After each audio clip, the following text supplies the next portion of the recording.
Hey Dan, a quick video in response to your, hold on, let me see what it's called.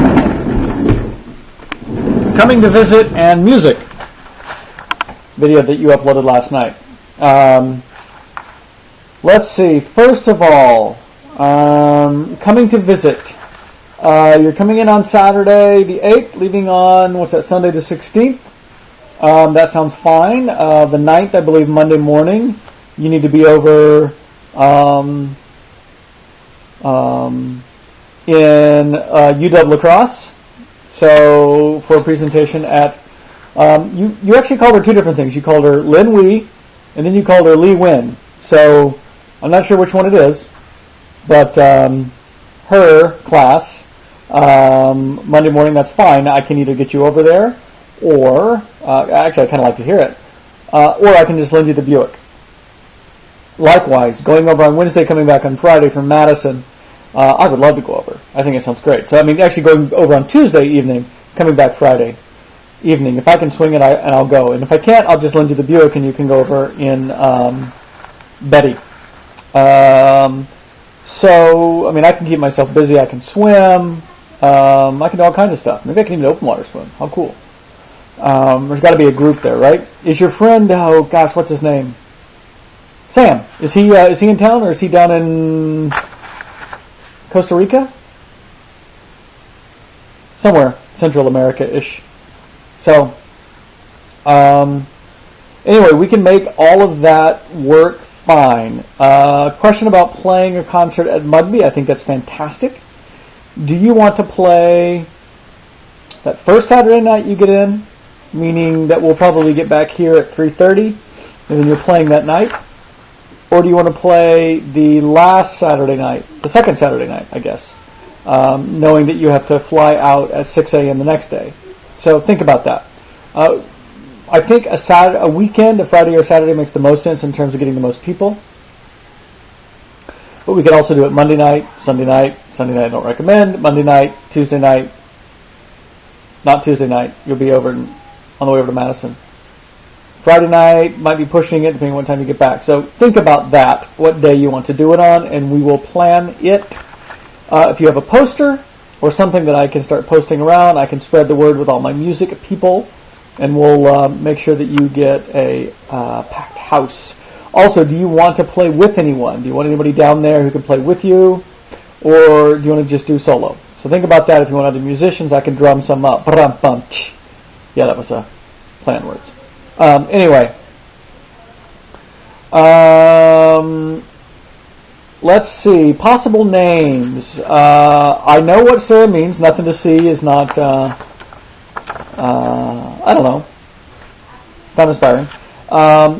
In terms of brands, I think that your best brand is going to come from the fact that your music's good and you have a personality. Honestly, I don't care. I don't think it matters what your name is. And you think about all the history of names out there. Mahler, for God's sakes, he didn't change his name. Maybe he would have been more successful had he been called the Beatles. I don't know. But you said you had come up with 50 other possibilities. I really would like to hear them. I myself have come up with some possibilities. So here we go. Dan Zeppelin.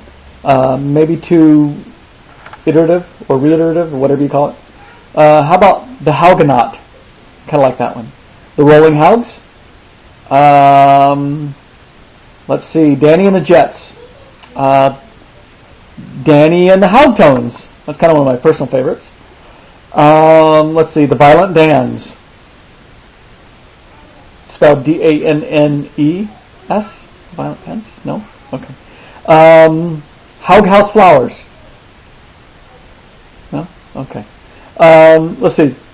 Haugie Stardust and the Spiders from Pendleton. Too long, maybe? Okay. Okay. How about this? Dan Cougar. Huh? A couple of years, you could change it to Dan Cougar Haugenkamp. Then you can become just Dan Haugenkamp. Yeah? And then finally just Dan Haug. So think about that. I think those could work for you. Woodbury, there are those uneducated people out there who are going to spell it Erry. So, regardless of how you pronounce it. It's funny because I was just at the Y today, and there was a note from somebody who had, Harold Woodbury, who had lost his wallet. And on the note, it was spelled like Sarah spells it, Sarah's family spells it, and then it was scratched out, and above it was written Woodberry. I thought that was kind of made me giggle. But that's the same problem I have with the Wingleberry. I spell it Bury, and everybody else spells it Berry. Every single person I've ever dealt with in advertising has always spelled it that way. So, one thing with that name is you're going to have to, you're going to have to introduce yourself as Dan Woodbury. You're going to have to just Daniel. I don't know, sound kind of like a stuffy academician, but again, what do I know? I named drinks called the Wingleberry, so I don't, you just have to get used to introducing yourself as that. And I don't think that if every time you introduce yourself or somebody introduces you, you give an explanation as to how that name came about. Hopefully that it's just, I think that's who you have to be when you are doing music, and you're going to have to go back and forth between those two personas.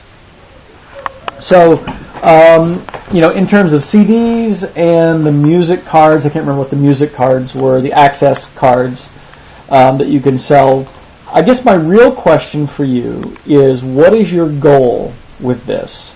Are you looking to become self-sufficient? Do you want to sell 50 CDs a month?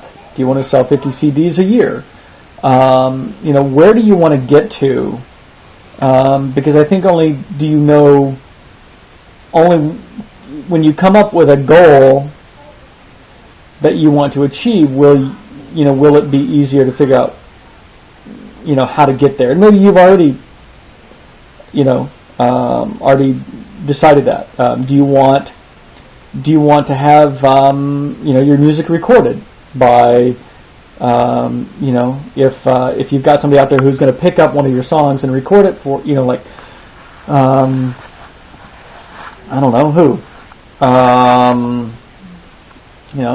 Maybe somebody could. It's like, what's his name? Did with Garth Brooks did with a Billy Joel song. He took it and turned it into a country song. So, anyway, do you want to get a recording contract?